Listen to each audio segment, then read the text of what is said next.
Subscribe to our YouTube channel and press the bell icon for the latest updates. How to add an admin to a group chat on WhatsApp on an Android device. You must be a group admin to add more admins to the group chat on WhatsApp. To add more admins, go to your phone menu, find WhatsApp, tap on WhatsApp icon. Tap on your group chat. Tap on the subject of the group. This is the name of the group at the top of the chat. Tap and hold the new admin's name. Tap on Make Group Admin.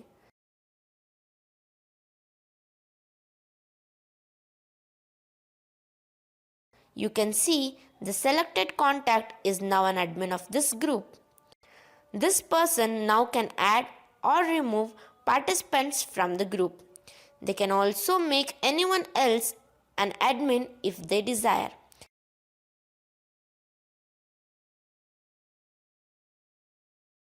This is how you can add an admin to a group chat on WhatsApp on an Android device.